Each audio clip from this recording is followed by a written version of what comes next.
Magandang araw mga ka-idol, mga katubig. Nandito po uli si Christoph TV para magbigay sa inyo ng tip. Isang tip mga katubig kung paano kakapit ang PVC pipe ng maganda sa kanyang fittings.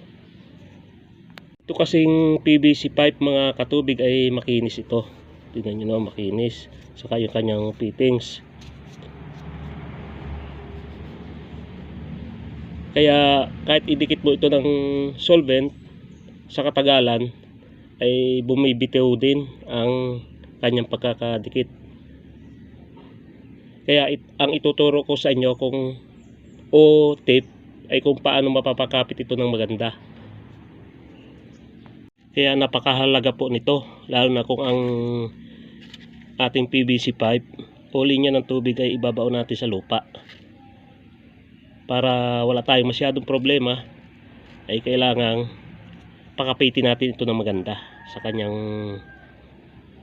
PVC pipe, ang fittings. Una po, kumuha tayo ng liha. Yan, lihahin po natin yung pagaspangin natin itong PVC pipe.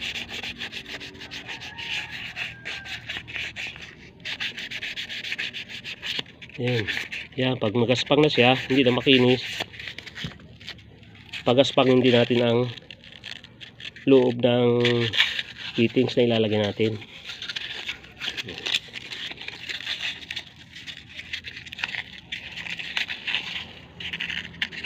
Aalisin natin yung kinis ng kanyang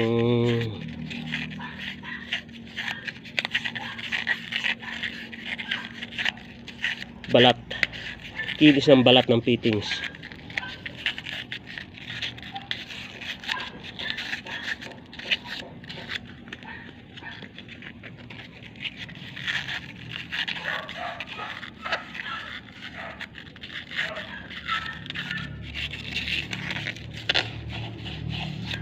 Yan, pag hindi na po siya makinis, saka natin lagyan ng solvent. Yan, ito po, hindi na makinis.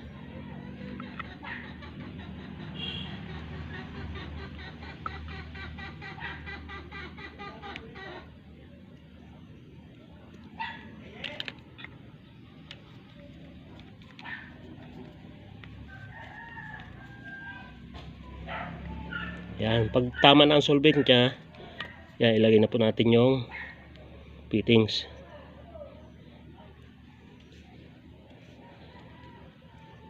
Yan, sigurado po ako na pagtuyo niyan ay hindi basta-basta siya bibitaw, kasi maganda ang kapit niya. Lahat ng lalagyan natin solvent, kailangan natin pagaspangin muna. Yan, pagaspang na. Saka ang fittings, kahit anong fittings yan, elbow man, kailangan natin pagaspangin. Basta siya ay uri ng PVC, kahit gano'n siya kalaki. Yan, saka natin lagyan ng solvent.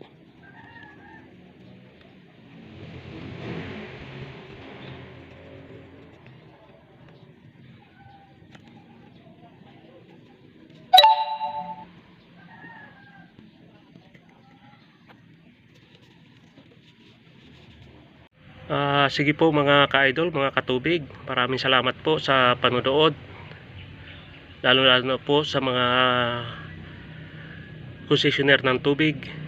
Sana po may natutunan kayo sa aking video, at huwag nyo pong kalimutang i-subscribe ang aking channel, ang Christoph TV. God bless po sa inyo.